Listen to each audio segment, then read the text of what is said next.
Damos la bienvenida a Luis Enrique Alvisuri García Naranjo. Él es filósofo y vamos a comentar. Estuvimos justo hace unos días evaluando las propuestas para salir de esta corrupción, qué pasa en la República, qué pasa en la historia. Hay un peruano muy digno, un peruano cusqueño, Julio César Rivera Dávalos. Él ha trabajado varios temas, entre ellos el de el himno nacional, su modificación, pero justo Luis Enrique Alvisuri conoce de este tipo de trabajos y nos va a dar primero lo saludamos y le damos la bienvenida. ¿Qué tal? ¿Cómo al programa. estás? Qué gusto. Y que nos dé una visión, porque en este momento el Perú hemos escuchado contigo cómo el público se ha ido manifestando y hay una frustración, hay indignación, como lo hemos señalado en el programa varias veces, hay un deseo de superación, pero ¿por dónde empezar?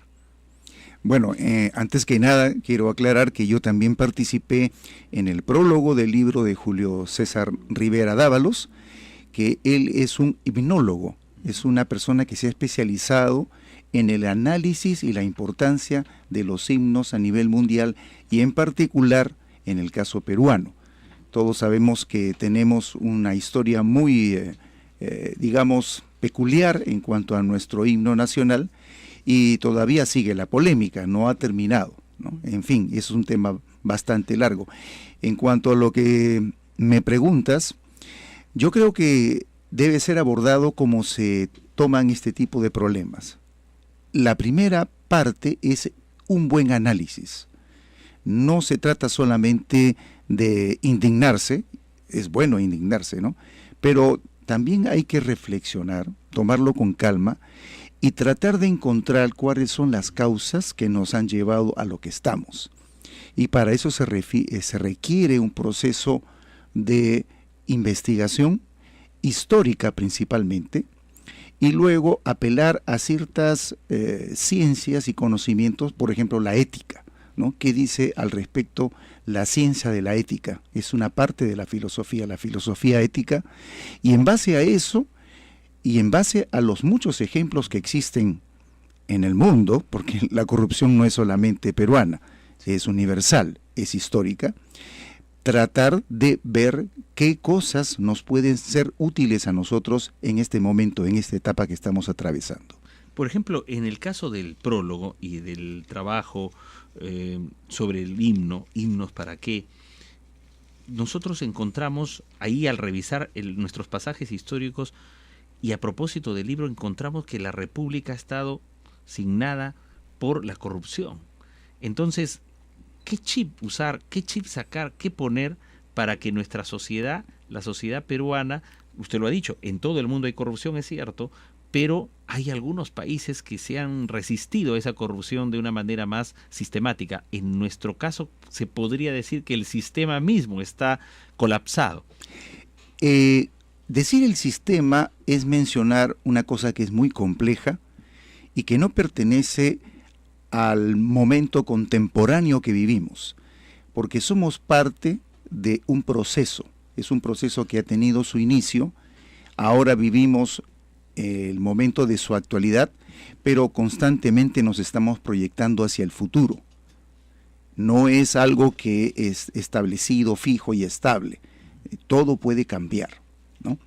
Entonces, cuando vemos hacia atrás, o sea, el inicio del proceso, observamos que hemos tenido, como historia de país, alguna serie de circunstancias un tanto complejas, complicadas y en muchas de ellas negativas, porque también las hay positivas. Sí. Y que a veces los problemas de esta naturaleza obedecen a que tampoco estamos considerando que esto sea problema. Y pongo un ejemplo para que entiendan los oyentes. El caso del racismo. La reacción más típica en nuestra sociedad ante el racismo es su negación. Los peruanos no somos racistas. Y es muy natural, ¿no? Acá todos somos cholos, negritos, zambitos, qué sé yo. Pero en realidad es un problema fundamental. No porque tú y yo seamos de dos apariencias distintas, sino porque como país nacimos en un conflicto bicultural, en una lucha entre la sociedad andina, y la sociedad occidental que se impuso, Sí. que dio paso a una diferenciación que se trasluce o se nota a través del racismo. Ese conflicto no ha sido resuelto y lo que es peor, no lo estamos resolviendo. Por otro lado, en el caso específico de la corrupción, también encontramos en la historia que nosotros tenemos una herencia corruptiva. Es una cosa curiosa. Curioso, ¿no? ¿De dónde tenemos este tipo de corrupción que no es la misma que la corrupción anglosajona? En Estados Unidos, Inglaterra, hay una gran corrupción. O la nipona, por ejemplo. O ¿no? la Cuando se nipona, habla qué de sé la yo. yakuza y todas esas Nosotros cosas. hemos heredado la corrupción española. Necesitaríamos nosotros explorar cómo son las condiciones Y ahora estamos con la tipo portuguesa o carioca brasileña. en alguna medida. Pero en realidad, ¿por qué digo yo que tenemos una corrupción española? Por la sencilla razón de que los españoles, cuando nos convirtieron en colonia, ellos les daban prioridad y preferencia a los que venían de España, nativos de España, por sobre los criollos. Había una marcada segregación entre el nativo, el español nativo en Perú, con el español nativo de España. Entonces, la corrupción se basaba en que siempre la preferencia y la razón la iba a tener el de España. Y eso por cuestiones políticas, porque los españoles temían que los criollos, como al final fue, los criollos, ¿no?, se independizaran de la metrópoli. Entonces, esas cositas, estos detalles complejos son los que debemos analizar previamente para estudiar nuestro caso. Yo más bien sugeriría que se citara a un grupo de psicólogos connotados, Sí. y un grupo de historiadores, sobre todo, para que vieran este caso, el Correcto. caso peruano. Estamos con Luis Enrique Alvisuri García Naranjo, filósofo.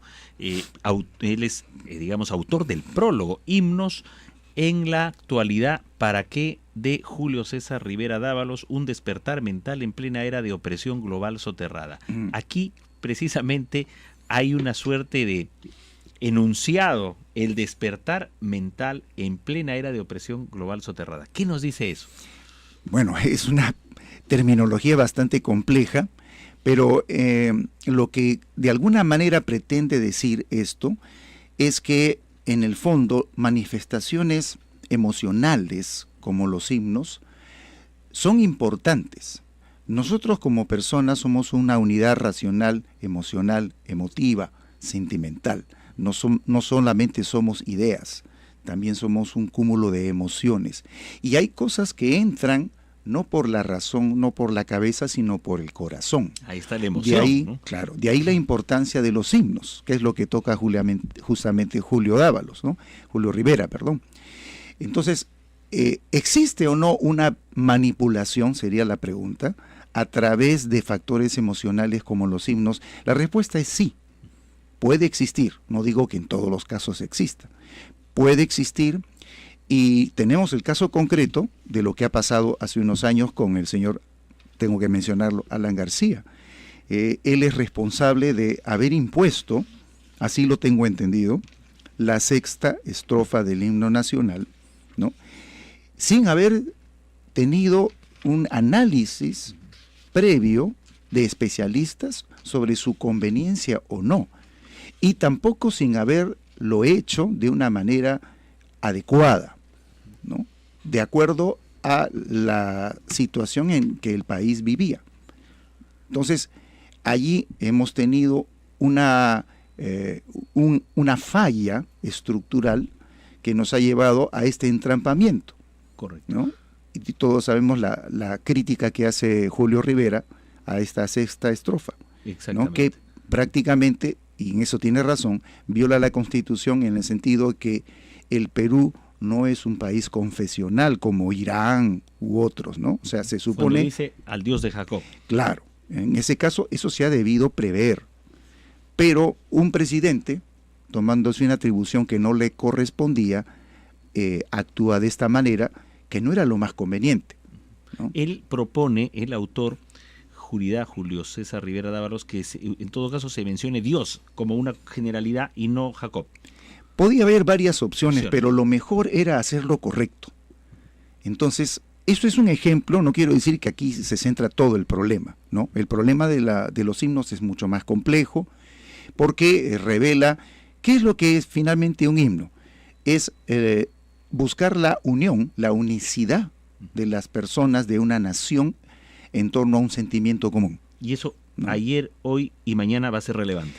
Tiene que serlo. Por ejemplo, cuando estamos en el estadio va a jugar Perú, todos, blancos, negros, cholos, viejos, jóvenes, nos sentimos unidos ¿a través de qué? ¿De qué elemento? De una canción. De ahí la importancia que esa canción sea realmente un reflejo de lo que la nación tiene que ser. Y eso es lo que no se han preguntado algunos al momento de hacer el himno. ¿Esa es la nación que queremos ser o quisiéramos ser otra nación? Correcto. Miren los temas que estamos conversando, nos queda apenas 2 minutos, quiero aprovechar al máximo este tiempo, estimado amigo Luis Enrique Alvisuri García Naranjo, porque encuentro justo en la página 24, en una nota de Julio César Rivera Dávalos, firmada en julio 2016 en Pueblo Libre, y lo menciona, ¿no? Y dice: asimismo van mis agradecimientos a mis amigos Toribio Torres Cortés, que en paz descanse, conocido amigablemente como Toribius, amante de la filosofía griega, Luis Enrique Alvisuri García Naranjo, amante de la filosofía andina, Francisco Reluz Barturén, filósofo educador, Isaí Salatiel Quirós Carreño, amante de la sabiduría oriental, José Luis Vargas Egusquiza, sociólogo, José María Ponce Álvarez, educador, Alfredo Herrera Flores, poeta y filósofo, Ricardo Segura, abogado y sociólogo, Noé Salomón Lara Adanaque, periodista y lingüista, por su valiosa colaboración, Alfredo Barrientos Minaya, y a su hijo Juan Pierre Rivera Dávalos por su invalorable apoyo. Es un grupo humano, y miren amigos, esto es lo que tiene que rescatarse. Personas que se dedican al saber, a la enseñanza, a la investigación. Este es un círculo, digamos, esto es como antes se veía estos grupos humanos de tertulia, de reencuentro cultural. Es eso lo que no podemos perder y debemos darle el espacio necesario. Sería lo ideal. Nosotros particularmente lo estamos haciendo, pero somos muy pocos y además lo hacemos al margen de la institucionalidad. Sería lo ideal que la misma institucionalidad lo propiciara y que le diera la importancia y la amplitud que debería tener. Por ejemplo, el Ministerio de Cultura, por ejemplo. Por ejemplo, ¿no? Entonces, yo creo que hay cerebros en el Perú y hay capacidad para analizar el problema y encontrar soluciones, porque no es una sola solución. Aquí Dios pero mediante, tiene que partir sí, de la voluntad de las autoridades que eso se pueda hacer. Dios mediante vamos a dar el espacio a todos estos intelectuales peruanos, porque acá prima pues el músculo, el peinadito, que se arregló el ojito, el dientecito, la naricita, prima eso que vemos en la televisión, pero acá está la radio. Y aquí están los intelectuales también. Gracias, nos ha ganado el tiempo, mi estimado Luis Enrique, y hasta una próxima ocasión.